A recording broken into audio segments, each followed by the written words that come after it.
when looking at a stock or company, factoring in the moat is very, very important, right?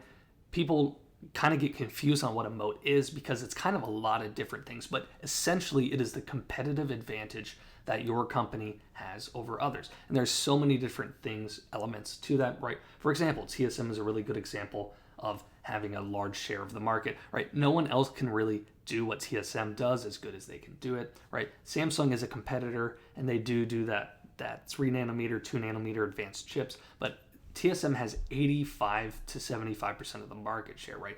A crazy amount of it. And no one can do it really as well as they can. Samsung does it, but they aren't profitable and they're actually thinking about cutting back. Intel is trying to get into the space, but it's going to take literal years to do it because they're just so far behind. So TSM is a great example of having a large portion of the market share. They have all the customers, people go through them. It's just a really it's a huge competitive advantage just being able to do it better than everyone else, right? And a more extreme example, and near monopoly, it basically is a monopoly. I think they have near 97+% of the market share of the advanced AI chips, right? NVIDIA just does it. They just do it incredibly well.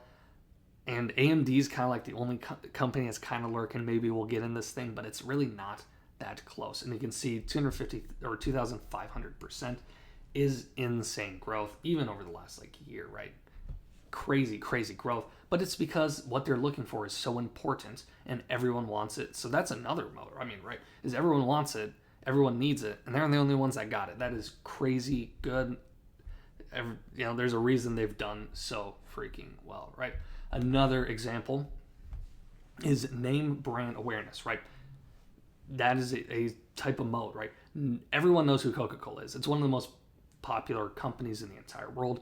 You walk into any convenience store virtually and there's Coke products. I mean, some stores and restaurants will do specifically Coke or Pepsi, right? But then again, it's one or the other, right? Essentially.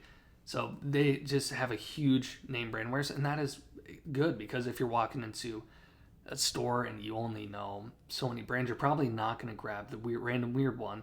If you don't have time to think, you're going to grab something, you're going to grab a Mountain Dew or a Coke or a Pepsi or a Dr. Pepper. But still, I mean, it's one of those. You aren't just going to grab something weird unless you're like that, but most people won't. So having the name brand, and this goes in many different topics, right? Like something like McDonald's, right? Another huge name brand. That is a form of moat. That is competitive advantage you have because everyone knows about you. And that's often what advertising is. It isn't even necessarily selling you on the product in front of you. It's getting you familiar with the brand. So when you go to sign up for car insurance or in normal insurance, or you're going to go eat somewhere, you're going to buy a specific car or anything it may be. You're going to buy a phone, right? Which brand of phone are you going to use? They are trying to expose you to the brand, and already having that insane exposure where everyone knows about you is so important, right?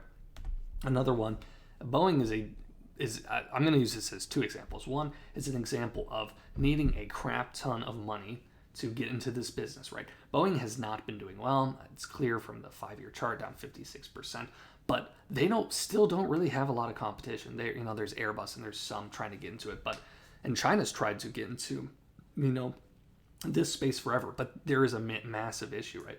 And that making one of these airliners costs just one is after getting good at it is $500 million, right?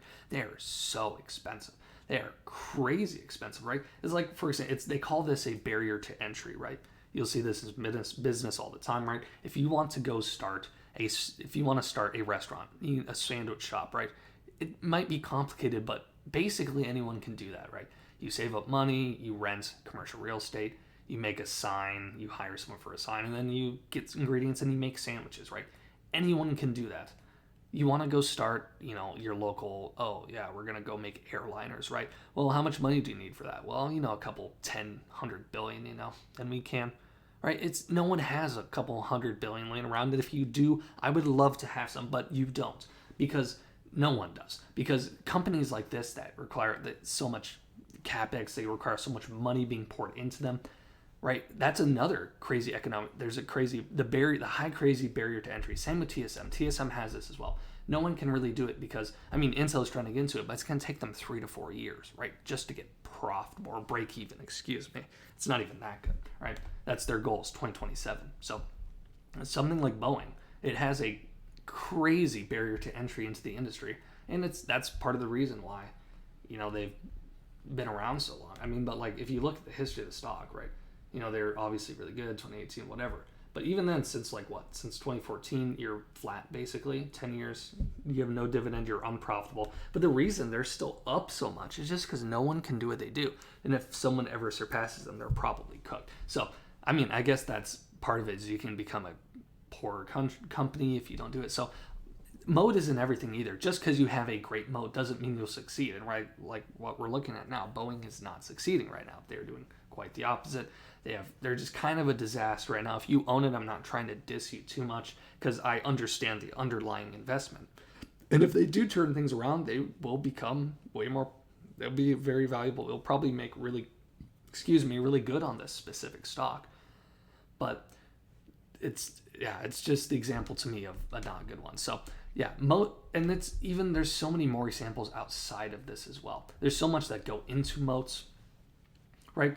But just understand it, and it's essentially a competitive advantage. Also, you'll see you can look up the moats of a company. There's always going to be people that differ, right? Some people would argue, GSM doesn't have that good of a moat, or it's too risky, or whatever it may be, and that's fine. People can have disagreements. People do have disagreements, and I often disagree with specific moats of specific companies. I saw one, I can't remember which stock it did, but they said none, and I could not believe they said it has no moat to it. This is just crazy to me.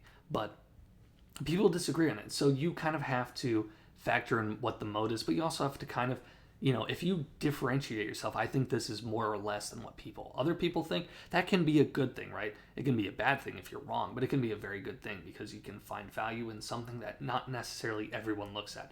Although often it is factored in. Something like ASML is a good example too. Really high PE they had because they're just so, crazy dominant. No one else can do what they do, sort of thing, right?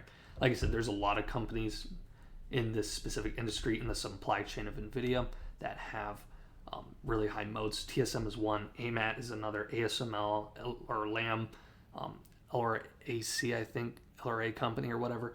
But anyways, I've done all the videos on those, so if you're interested in that specific field, I'm really into it as well. So you can watch some of those videos or just research those companies on your own. But anyways, I think that's all I want to cover in this specific video. There's hopefully some decent variety of examples of moats. And like I said, it's not just tech. There's so many different examples. But I appreciate all of you for watching this video. If you did enjoy it, I appreciate if you left a like, subscribe if you are new. I cover daily stock content on this channel. And whenever someone subscribes, YouTube often gives me a burst of recommendations out. I get more views because YouTube's like, hey, people enjoy this guy. Someone subscribes. So, but I would appreciate if you did that. But anyways, if you just enjoyed the video, I appreciate all of you for watching. And I hope to catch you in a subsequent video.